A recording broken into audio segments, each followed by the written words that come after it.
Vamos a continuar unos minutos más y vamos a ir a la Biblia a leer en el Evangelio de Marcos, capítulo 10, versículo 46. Evangelio de Marcos, capítulo 10, versículo 46. Dice así: entonces vinieron a Jericó, y al salir de Jericó el Señor y sus discípulos y una gran multitud, Bartimeo el ciego, hijo de Timeo, estaba sentado junto al camino mendigando. Y viendo que Jesús Nazareno, comenzó a dar voces y a decir: Jesús, hijo de David, ten misericordia de mí. Y muchos le reprendían para que callase, pero él clamaba mucho más: Hijo de David, ten misericordia de mí. Entonces Jesús, deteniéndose, mandó llamarle, y llamaron al ciego diciendo: ten confianza, te llama. Él entonces, arrojando su capa, se levantó y vino a Jesús.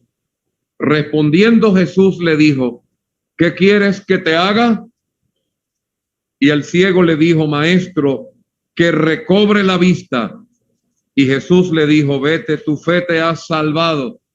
Y enseguida recobró la vista y seguía a Jesús en el camino. Me impresiona que este hombre dice: ten misericordia de mí. Vamos a leer de otro que dijo: ten misericordia de mí. Lucas capítulo 16, versículo 19.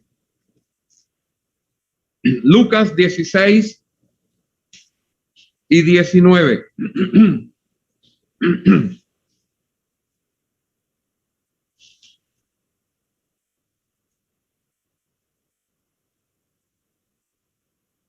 Muy bien. Lucas 16 y 19 dice: había un hombre rico que se vestía de púrpura y lino fino y hacía cada día banquete con esplendidez. Había también un mendigo llamado Lázaro que estaba echado a la puerta de aquel lleno de llagas y ansiaba saciarse de las migajas que caían de la mesa del rico, y aun los perros venían y le lamían las llagas. Aconteció que murió el mendigo y fue llevado por los ángeles al seno de Abraham, y murió también el rico y fue sepultado. Y en el Hades alzó sus ojos estando en tormentos, y vio de lejos a Abraham y a Lázaro en su seno. Entonces él, dando voces, dijo: Padre Abraham, ten misericordia de mí, y envía a Lázaro para que moje la punta de su dedo en agua y refresque mi lengua, porque estoy atormentado en esta llama. Pero Abraham le dijo: Hijo, acuérdate que recibiste tus bienes en tu vida, y Lázaro también males, pero ahora este es consolado aquí y tú atormentado. Además de todo esto, una gran sima está puesta entre nosotros y vosotros, de manera que los que quisieren pasar de aquí a vosotros no pueden, ni de allá pasar acá. Hasta allí. Esperamos que el Señor siga bendiciendo su santa palabra. Muchas gracias, señores, por acudir al culto en esta noche para escuchar la predicación del Santo Evangelio.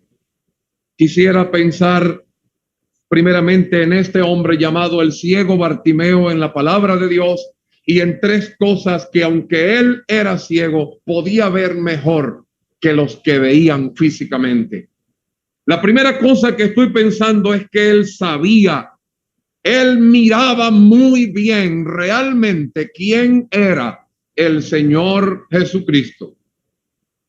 Voy a contarle brevemente, usted lo sabe, pero para llegar al punto, el Señor Jesucristo nació en Belén, ¿verdad? Pero después que el Señor nació, el rey Herodes hizo un decreto que mandó a matar a todos los niños menores de 2 años. José, por mandato del Señor, salió huyendo para conservar la vida del Señor cuando era niño. José y María con el niño huyeron a Egipto, pero luego el Señor le dio órdenes a José de volver a tierra de los judíos, porque había muerto quien buscaba la vida del niño. Y el Señor se crió en Nazaret, como acabamos de escuchar. Nazaret no era un lugar de buena fama, y al Señor en burla le llamaban el Nazareno. Era Jesús Nazareno, como aclamaba la multitud que pasaba por Jericó. Sin embargo, este hombre Bartimeo no lo llama Jesús, no lo llama el Nazareno, sino que lo llama hijo de David. No lo llama por su nombre, sino que lo llama por su título. En la palabra de Dios estaba escrito desde años antes que naciera el Señor Jesucristo, que él iba a ser llamado el Hijo de David. El Mesías es la manera como este ciego está llamando al Señor Jesucristo. Le dice: Hijo de David, ten misericordia de mí. Él está llamando al Señor de manera distinta, de manera bíblica, no como lo llamaban ellos el Nazareno, sino que lo está llamando por su título. Querido oyente, ¿cuál es su concepto del Señor Jesucristo?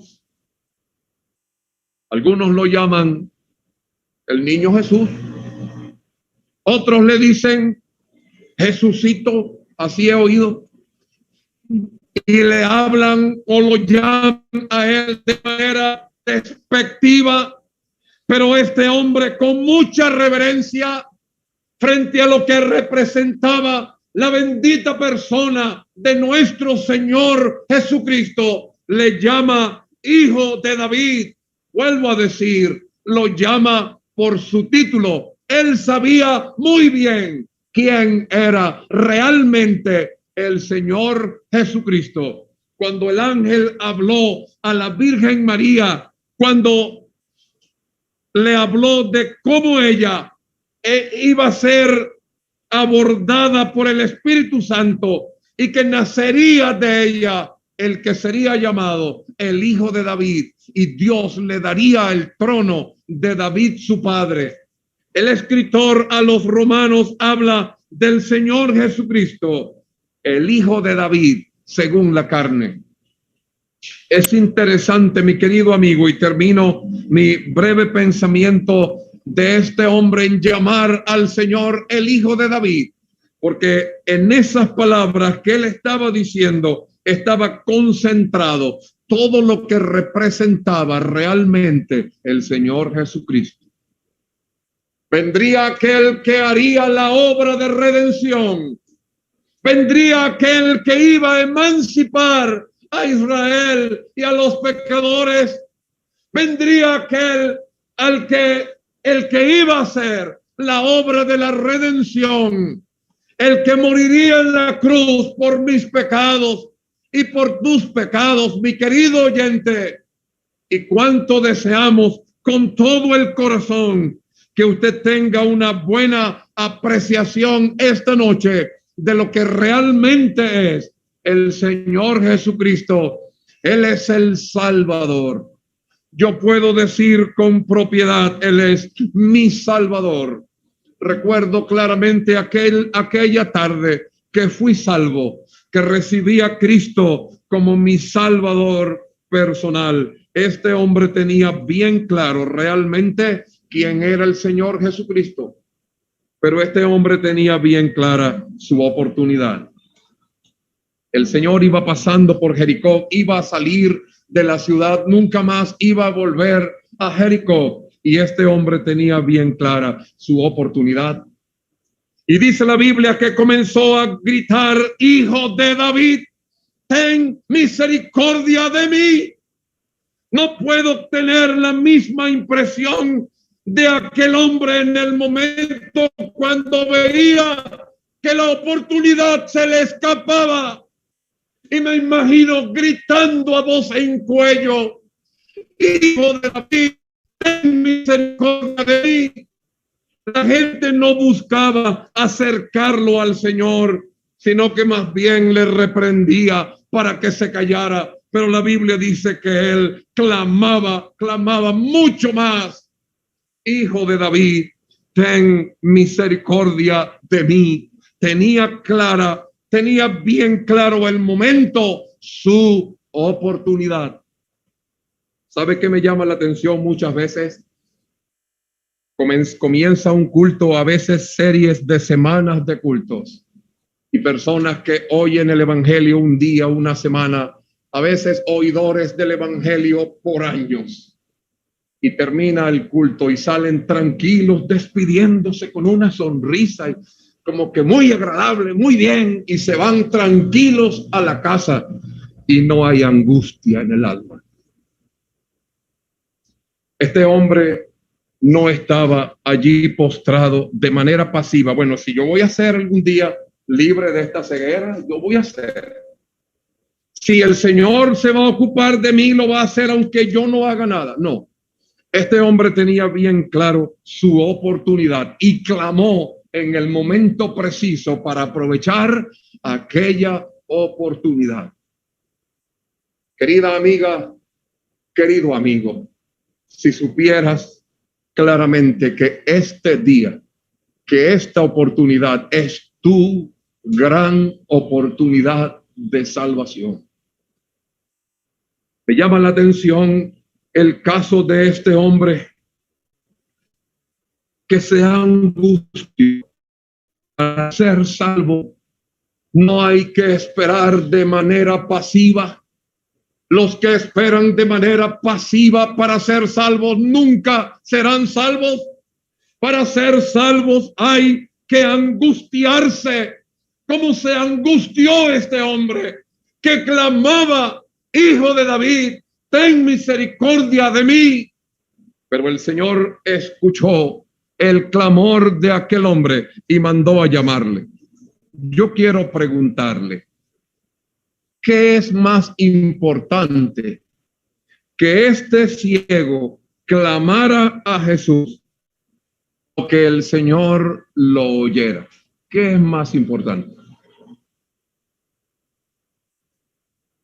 Vuelvo a preguntarle, ¿qué es más importante? ¿Que Bartimeo clamara al Señor o que el Señor le escuchara su clamor? ¿Qué es más importante?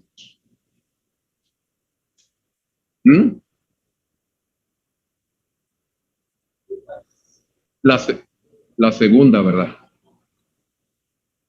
Segunda Corintios 6 dice: en tiempo aceptable te he oído, y en día de salvación te he socorrido. He aquí ahora el tiempo aceptable. He aquí ahora el día de salvación. Usted tiene toda la razón.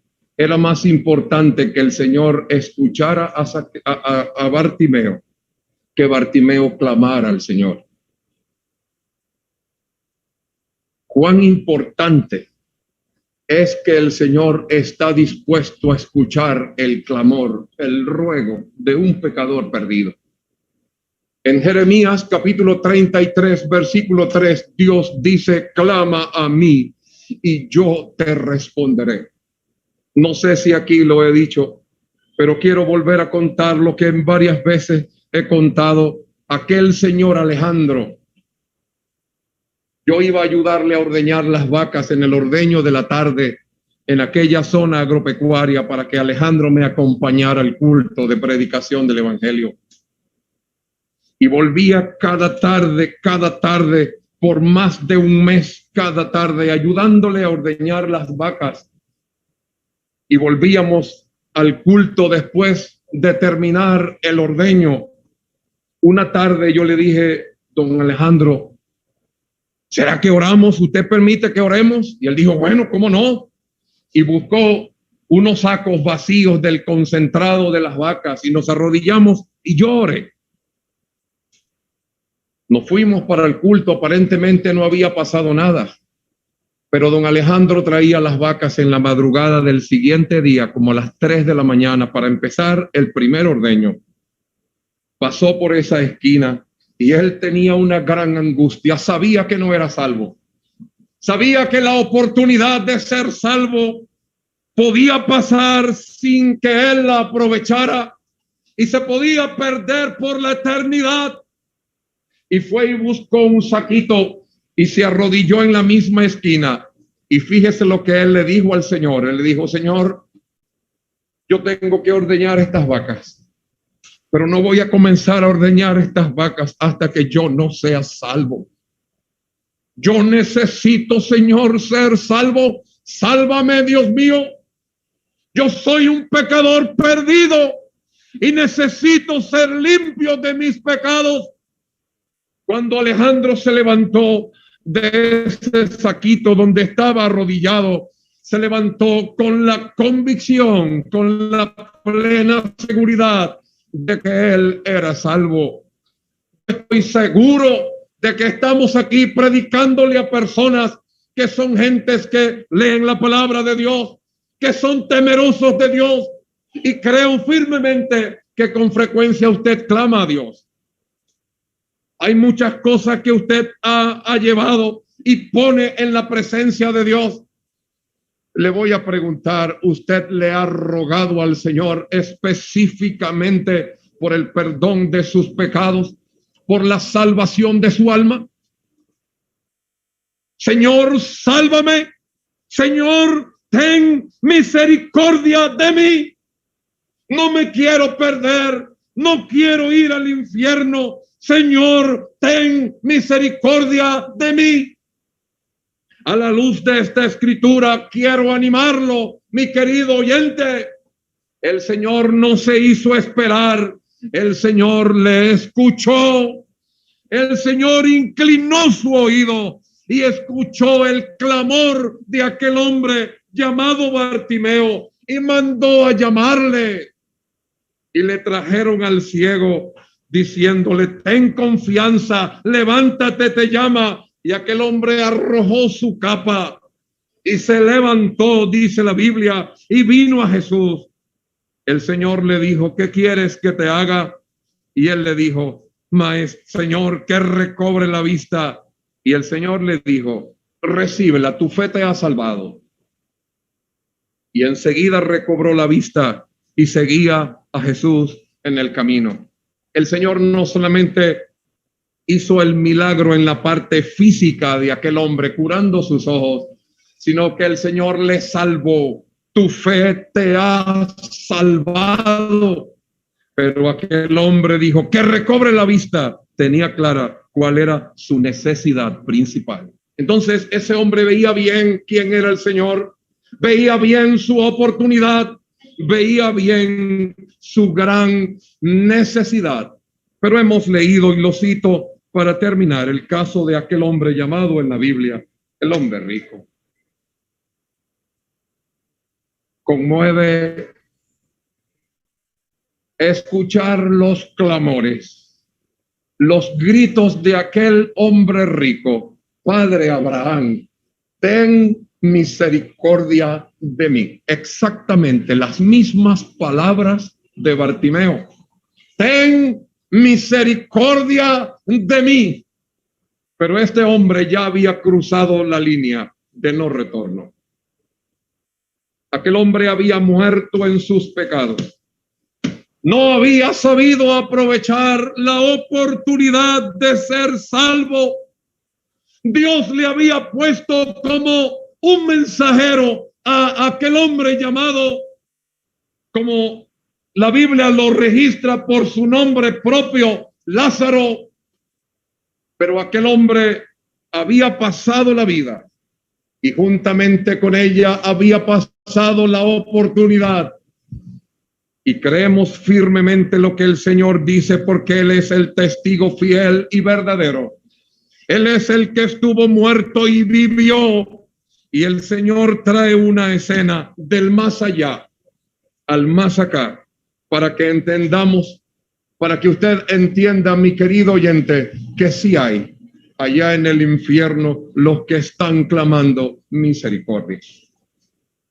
Si usted no entiende y no clama al Señor por la salvación de su alma, ahora que tienes la gran oportunidad de salvación, lo decimos con dolor en nuestro corazón, sí lo harás en el infierno, sí lo harás en la condenación eterna, pero allá en aquel lugar no entra la misericordia de Dios. Si algo será triste en aquel lugar de tormento, la Biblia lo llama ese lugar sin Dios, sin Cristo y sin ninguna esperanza. El tiempo ya había pasado. Miraba a Abraham y miraba a Lázaro en su seno. Podía mirar las glorias del más allá, pero él estaba en aquel lugar de tormento y no entraba allí la misericordia de Dios. A través de esa escritura podemos, como si fuera, inclinar nuestro oído y escuchar los gritos de ese hombre. Ten misericordia de mí. Todavía sigue día a día, año tras año, clamando, ten misericordia de mí. Pero allí en ese lugar, vuelvo a decir con claridad, no entra la misericordia de Dios. Entienda, mi apreciado oyente, que hoy es el tiempo aceptable. Hoy Dios sí corre a escucharte. Hoy Él está dispuesto a oírte y a socorrerte. Él está dispuesto a salvarte. Claro que sí. Su amado Hijo hizo la obra de la redención, como decíamos y hemos oído desde que comenzó el culto. El amado Hijo de Dios que murió a salvarte ahora, pero tienes que clamar a Él el perdón de tus pecados. Tienes que arrepentirte sinceramente de tus pecados y, como aquel hombre Bartimeo a tiempo, clamar al Señor para salvación. Ojalá usted lo haga en esta noche para ser salva, para ser salvo. Que el Señor bendiga su palabra. Amén.